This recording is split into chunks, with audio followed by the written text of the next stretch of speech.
Masbate. Yan, dito po yan. Nadadaanan po yan. Pag malapit ka na sa Masbate, yan o. Ito po ang pasyalan. Iba, ang ganda po o. Ano po, hibas pala. Walang ano, walang ayun po, may ano po dyan o. Yan, may bahay-bahay po dyan. Dito lang po yan sa Masbate. Malapit na po sa Masbate, mga kalingap. Yan. At nandito po tayo sa Masbate City. Yan po yung tanawin. Di ba, ang ganda o. Maganda po, maganda ngayon magbiyahe at ano po ngayon tawag dito ano po maganda po ang panahon, mapakainit. So ayan po, yan dami po nagtatambay mga nagpi-picture o di po ba ang ganda po, di ba? Yan, ang ganda po yan, tabing kalsada na po yan. So yan po yung ating service. Yan, ito po pasyalan. Dito po ito sa Masbate, alam po ito nila Kuya Val. Kasi nakarating na dito sila Kuya Val, dinaanan nila ito. Papunta Milagros po ito, mga kalinga pa yan. Diba ang ganda o. Sarap po, sarap mamasyal dito kasi maliwanag. Yan, kumbaga pasyalan talaga siya. Fresh ang hangin. Habang may kasama ang iyong palalab. Yan, nag-ano kayo, nagmumuni-muni sa tabing dagat. Ayan, dito po yan, papuntang Milagros po ito. Ayan, so yan po yung ginawa nila. Yan po, maganda po, maganda. Ayan, maganda pa, parang pasyalan po ito. Pag gusto nyo po ng fresh na, maganda po ngayon kasi ano na po siya, wala na pong init, hindi na po siya mainit. Joy, Malunggay, Ayan o, may namamasyal po kasama ang aso. Di po ba ang ganda? Joy, pandesal. Pati yung magpapandesal po magtatambay rito.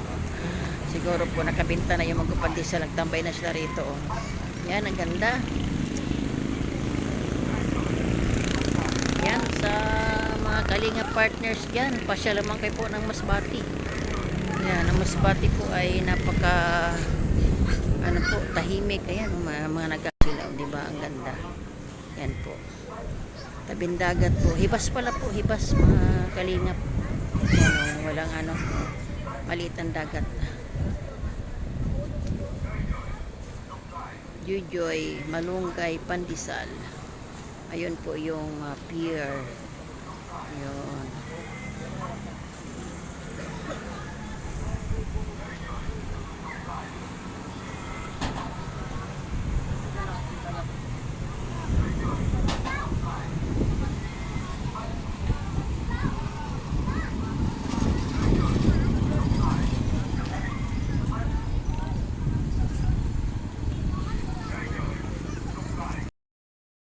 Mga kalingap, ayan po si Americana, grabe, nakakutson pa. At ayun naman si Scarlett ang buntis. Mapapasana all ka na lang talaga, grabe. Wala na pa akong higaan, sila na nakahiga dyan sa kutson. Pambihira yan, kain, tulog, nagbubuntis pa, wala naman trabaho. Ayun, yan na, umunat na. Masisipa na yung isang pusa. Ayan, umunat na. Ay, habang-haba naman. Ay, grabe. Ayan o. Si Scarlett. Pinakamatandang kong pusa. Ayan. Dito lang po yan sa landing pad. Wala yung pakialam. Diyos, grabe. Mapapasana all ka na lang talaga. Yan po yung aking mga alagang makulit. Ito po sa Americana, pusa po ito ng kapitbahay. Pag wala pong ulam sila, lagi nandito sa landing pad. Dahil dito po kahit paano lagi namang may ulam. Matalino po yan eh. Nangangapit bahay po yan. Saka dito na rin po natutulog. Yan, lalabas lang yan po sila pag iihi. Tinutulak niya. Tinutulak niya yung buntot. Tinutulak ang buntot ni Scarlett. Istorbo nga naman itong si Scarlett na to, pambihira yan. Nakatabi pa sa Bible, si Scarlett. Yan, may Bible po yung katabi. Ay, grabe. Saan ka pa? May alaga din po ako, aso. Aso po ng kapitbahay. Iniwanan ng kapitbahay. Nagpaampo na po dito. So, yan po yung mga kaganapan. Yan po yung mga kaganapan dito sa yan, Ay, grabe. Tulog na tulog, oh. Pagising po niyan, hihingi ng pagkain. Yan yung pinakamatandang pusa. Yan, so, nako, mapapasana all ka na lang talaga. Sarap buhay. Buntis po yan. Ang 4 niya pong anak, pinamigay ko na. So ngayon, ito naman sa Amerikana. Pusa ng kapitbahay, oh. Tulog-tulog. Kapitbahay po yan, ha. Pero dito po lagi malimit sa bahay. At nakikain. Matalino po pati yan.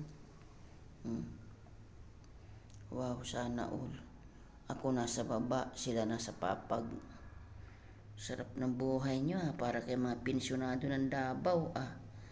Mapapasana all na lang talaga kayo sa inyong dalawa. Ayan po, oh. Sino pong may gusto ng pusa? Sa inyo na lang po to. Bibigay ko na lang to sa inyo. Si Scarlett. Malaki na dyan ni Scarlett. Ito naman si dami pong yan ngayon. Magbubuntis na rin po ito sa Amerikana. Madami siyang maliligaw ngayon. Kaya po ang pintuan namin ngayon sarado. Sarado at bintana kasi nagpapasukan doon yung mga malaki na auntie yan, oh. Naku, anak ito. Baka 4 na naman ang anak nito. Wala namang trabaho. Yan. Yan po yung mga alaga kong mababait. Yan po ayaw magsipagkain pag walang ulam. Hindi po nila kilala ang gulay. Ang gusto po isda. Dito naman po sa amin ang isda po ginto. Kung wala ka pong 300, 250, 260, 280, hindi ka makakaulam ng isda. Ganyan po mga kalingap. Lalo na po ngayon, kanya-kanya pong taas ng presyo ng bilihin. Kaya ito si Miming, ang sardinas nga po hindi nito pinapansin ay. Sardinas mga kalingap, wala, didma. Hindi po nila masyadong inaano po ang sardinas. Ewan ko po, namimili ang mga wala namang trabaho. Yan. Malapit na. Ilang taon na ba to si Scarlett?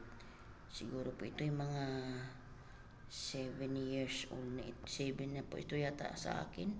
Ito yung pinakamatanda kong pusa. Matagal na po ito. Ito naman pusa po ng kapitbahay.